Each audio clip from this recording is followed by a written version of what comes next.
Hello, everybody. Hope you're doing really well.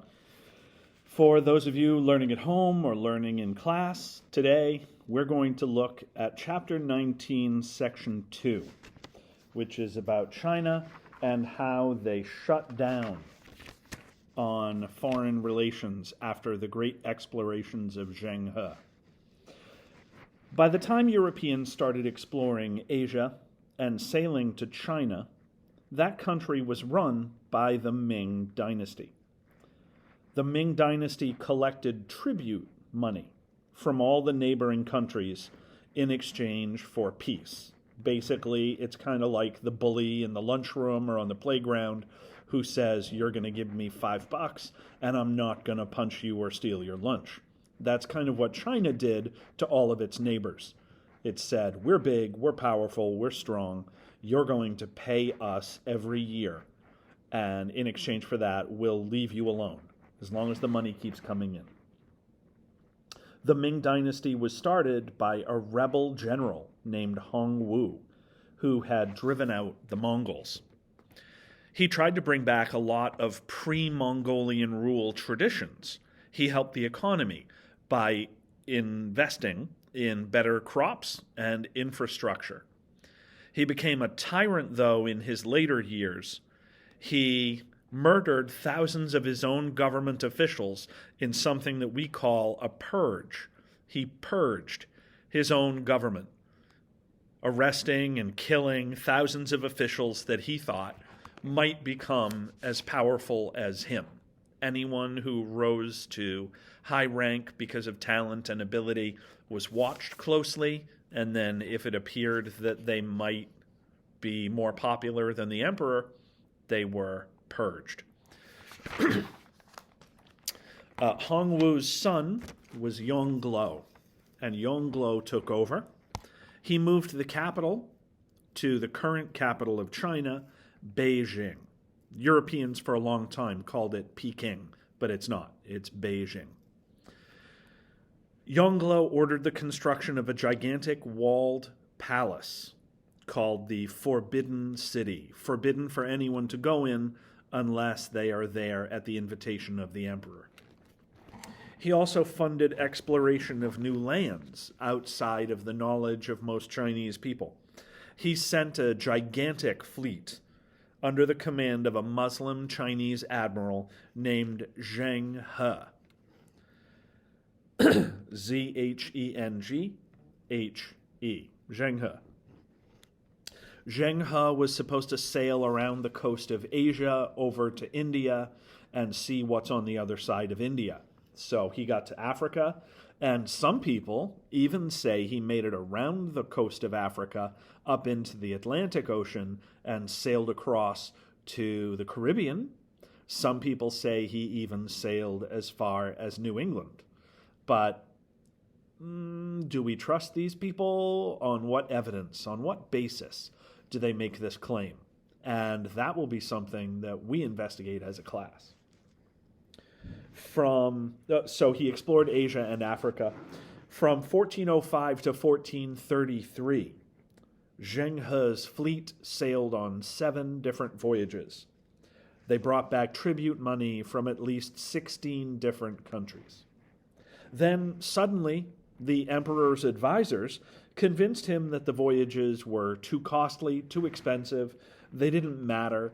They didn't do anything to help China prevent barbarian attacks. So why are we bothering? So they cut funding. When Europeans did show up to China, the Chinese government tried to completely limit and control trade with these people. In reality, a lot of Chinese people, though, ignored the rules and traded their goods privately with Europeans.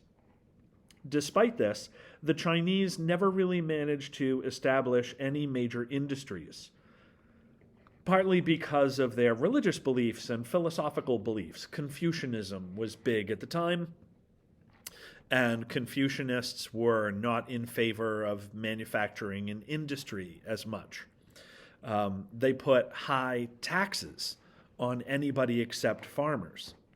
Along with trade and inventions, Europeans brought their own religion, Christianity.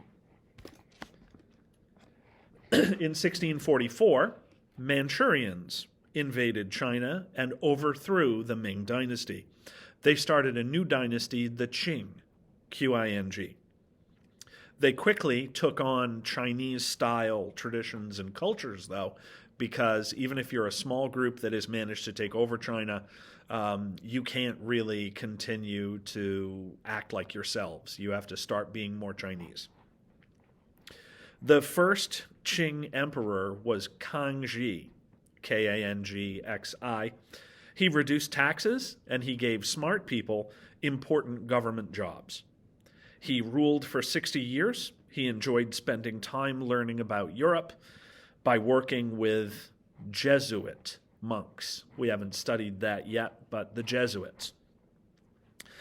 Kangxi's grandson was Qianlong, and Qianlong expanded China to become really, really huge, despite barbarians and Europeans trying to cut in on his authority. The Dutch were respectful of the Chinese. The Dutch had sailed from Europe to Asia, and they performed a special ceremony called the kowtow, in which they bowed really, really low in front of the emperor. Chinese people were expected to kowtow. Everybody was expected to kowtow, but most Europeans were not willing to do it. The Dutch were, and so the Dutch became the favorite Europeans of the Chinese emperor. They succeeded in getting a lot of trade with China, especially trade in tea. Tea made up about 80% of what Europe was buying from China. In 1793, the British ambassador, Lord Macartney, tried to expand Britain's trade with China, but was too proud to perform a kowtow ceremony. And since China didn't really want anything that the British were selling, they weren't going to trade with the British on very favorable measures. So the emperor refused the Chinese request to trade in a way that the British would make a profit.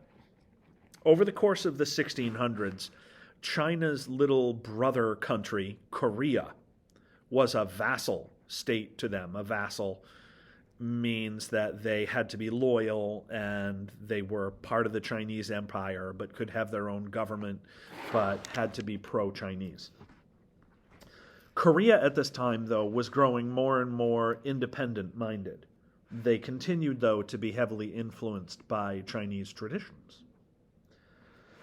During this time, the government of China in the Qing Dynasty spent a lot of money and a lot of time trying to improve farming. They made more irrigation ditches and canals.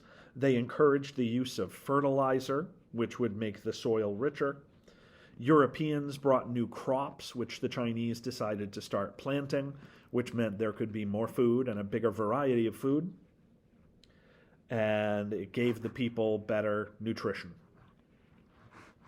People in China at this time preferred having sons to daughters, because if you have a daughter, then you have to save up money, because you basically have to give your son-in-law, when someone marries your daughter, you have to give him money so that he and your daughter will be able to start a new life and not live on your land or off your property. So you have to save up if you have a daughter and give away money, called a dowry, to your daughter's husband. So it was far better to have a son than a daughter. And so a lot of people in China, farmers especially, when they had daughters, might actually kill the baby girl instead of letting it grow up and live and having to save that money. So it actually made for a bit more competition when guys wanted to marry a girl. Culture flourished in China at this time. Painting and pottery were remarkably good during the 1700s. In addition, Chinese drama and literature reached new cultural heights during the Qing Dynasty, and they helped create a single national Chinese language and culture and standards of beauty and standards of good literature. So that is the end of our China unit. We're going to have a video, which you probably are partway through watching already by the time I post this, about Zheng He and his sailing around the world. So we're going to watch that. We're going to have an exam. It'll probably be multiple choice, I think. We'll have a multiple choice exam on China, and that should be good. So happy end of the first quarter, first semester. Happy beginning of the second semester. And let's go.